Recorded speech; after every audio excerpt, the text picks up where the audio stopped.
Good afternoon. I'm just curious, why would anyone with a Christian background be interested in your book before Abraham was? Well, it is in a way, not in a way, in every way, this is how to read the Bible. That's what I am very much interested in. That is, don't just read verse at a time, independently, but the verses occur in the paragraph, and the paragraph occurs in the episode. Episode may occur in the story, and build up, and build up, and build up, just like the way we read any good literature. But the Bible had been completely mistreated by the people, that we think we can pick and choose whatever we want to at any time we would like to.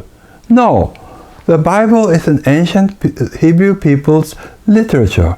It has its own message, regardless what we think. So isn't this the first thing we ought to find out? What they were trying to say? For that, we have to go through the surface of the literature, the surface of the words, how they come to us, and then build up, build up, build up the word to the sentences, to the paragraphs, and the episodes, and the stories, and then whole book. How will it help everyday people understand the Bible? You seem to be talking about literary analysis. What about someone who just wants to read it for inspiration? Will it help? I think so, in a very, very profound level. For instance, I was hit by this idea of overpopulation problem in the ancient Near East. And the Bible seems to address that problem. Whereas in Mesopotamian literature,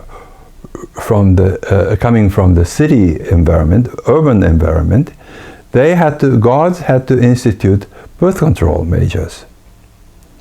They instituted barren women. That sounds familiar to the biblical people.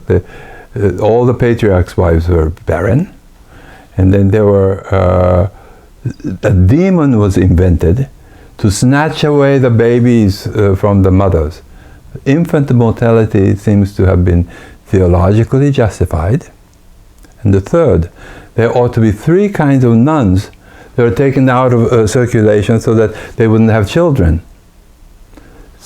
Those measures we considered the Mesopotamian urban way of birth control. Whereas the opposite to that, the Hebrew idea was be fruitful and multiply and fill the earth. By dispersion, the earth can still accommodate so many people. But that, remembering that this story that we are reading in the Bible is an old story, maybe 3,000 years old. But that may not directly apply to 21st century AD society. But we can digest, and we can upgrade, we can update, and we can come up with our own ideas, our own solutions, and our own inspirations from the ancient literature. That's what I think. So you don't like looking at the text as it was, or you do like looking at the text? The text exactly as is. We wouldn't change it anyway. We would like to change it. That if we go to the biblical, the tradition of modern biblical studies, the scholars had done the wildest things to violate the literature. That is, the primary evidence, the words, they didn't take as though this is sacred, or this is precious, or this is somehow valuable. They didn't take it as the primary evidence. But primary evidence, they chop it down, and they expunged the things they didn't like, supplemented something they liked, And then they said, this is a Bible. But the I am interested in is the ancient, first of all, the ancient Hebrew people's ideas. And their ideas are most satisfying when we contemplate on them right at this moment. It's exciting. So how does your book reveal things about these ancient people? What does it say? I do it. It's a little small book, so can't do very much. But what I am really wanting to do is that every one of us would read the ancient text, which is available to us. The easiest available to us is the Bible. And then meet the ancient people, the wisdom of the ancient people. And that's the first thing we ought to do. Because if we go to every hotel, every motel, we have Uncle Gideon's Bible sitting there. Open it and read the chapter.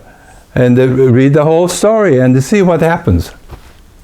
Well, for many people, all these names and places are confusing. And then when you add dates and then you're considering Near Eastern literature, it kind of gets people lost.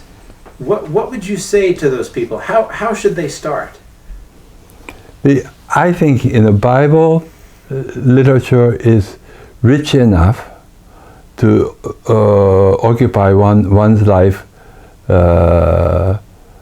very comfortably by reading the Bible many times. So in order to get these ideas, you just can't read it once. You have to read it in big chunks many times. Then the poetry of the literature would hit you. Just like when you read Shakespeare, you don't just read one time.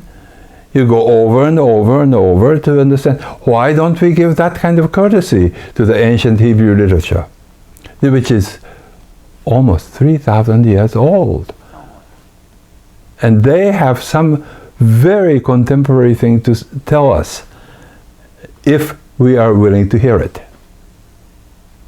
Now that's my basic message of the Bible.